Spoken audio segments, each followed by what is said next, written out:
The Hotshots have tied the series 1-1. We are joined by player of the game Calvin Abueva and winning coach Chito Victolero. Congratulations, gentlemen. Thank you. The 32-5 second quarter was the story of the game. From there, coach, you just outplayed Rain or Shine, giving them their worst loss in franchise history. This is also the sixth most lopsided game in PBA history and the second worst in the playoffs. Thank you, Sir Fidel. How would you evaluate the value of new reinforcement Jabari Bird and his positive effect on how the rest of the Hotshots played tonight? Yeah, first of all, thank you to the Lord Jesus Christ for this W. Big factor. I mean, it's not the numbers, but as told you kanina, Bel, it's all about the aura, the positive aura and the positive vibes of JB. I mean, I told him na ano it just need, ang kailangan lang naman namin talaga is yung contribution on the little things. Defense, rebounding, and the positive energy, which is, I think, nabigay sa amin ni JB on this game. And very, na-appreciate ko lahat yung, lalo na yung local namin. I'm very proud and thankful sa local players namin because hindi sila nag-give up eh. Although we have some problems with the import because we feel that Shabazz is our main guy. He will finish the season for us or the conference for us. But suddenly, yun nga, nagkaroon ng problema na injured. So, we need to rush na magpadating ng import. And it's thankful to Boss Al, to Boss RSA, to the management because they keep on supporting us.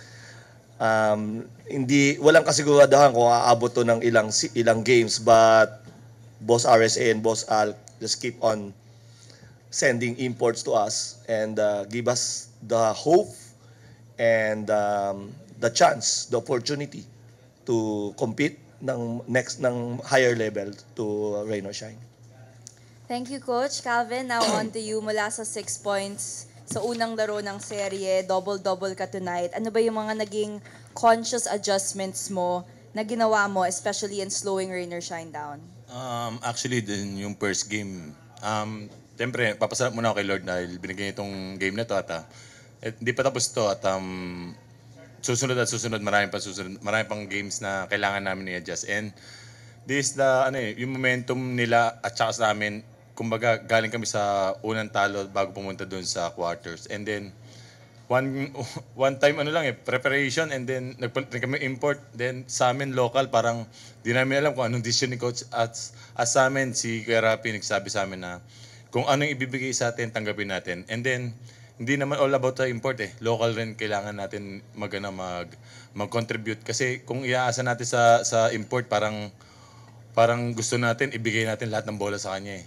And then this time na parang yung kulang namin nung last game, eto nakuha namin as na-double pa namin.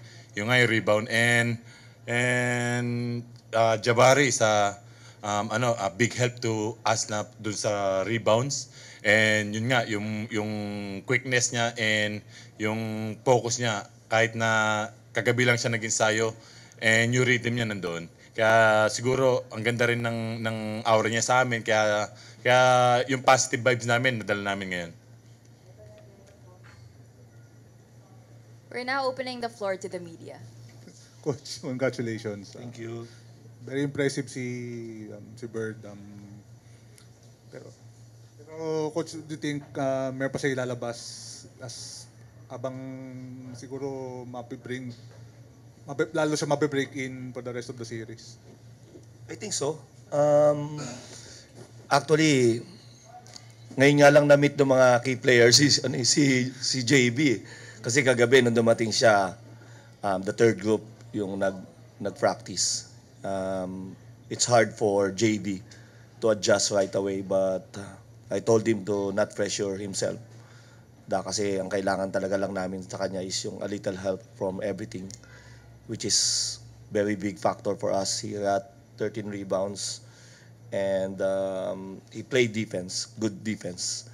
I think may lalabas pa yan. Sakali lang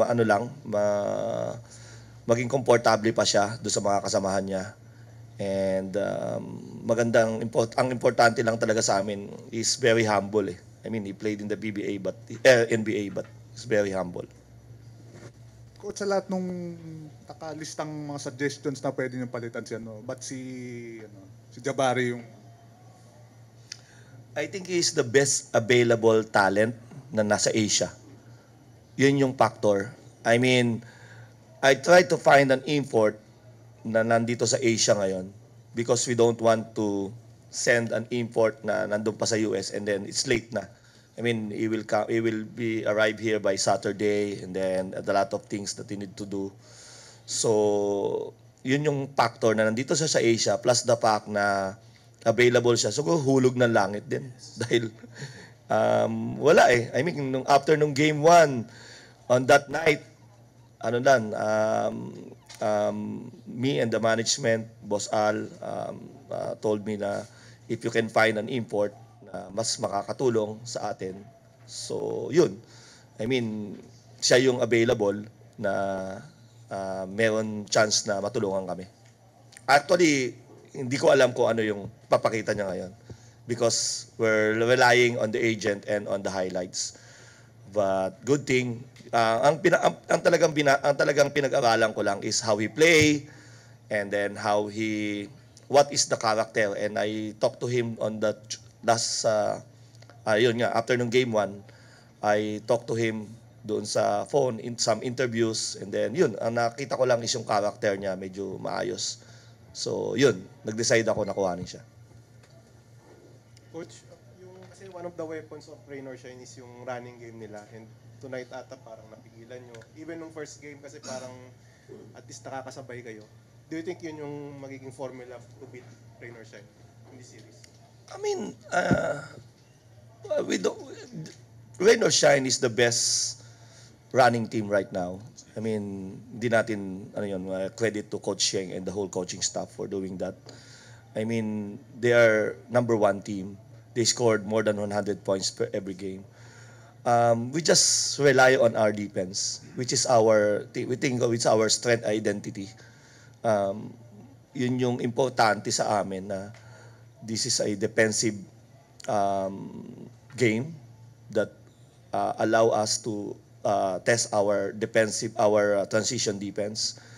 So, but on the game 1, they killed us on the boards. That's why we lost the game 1, paint and board. So, yun, good thing we adjust. My players adjust to that, and we have some minor adjustment on our defensive plan, and nag-click naman. And I know they will come hard on Sunday. I mean, they will. This is all. You win by 1 or you win by 20 or 30 or 40 points. Nothing. It's only a 1 win, and we need to win another 2. And then the only thing na maganda lang dito is we're tied, and then it boils down to a best of 3. So yun lang yung reward, but wala naman kaming nakuhang advantage doon. Thank you.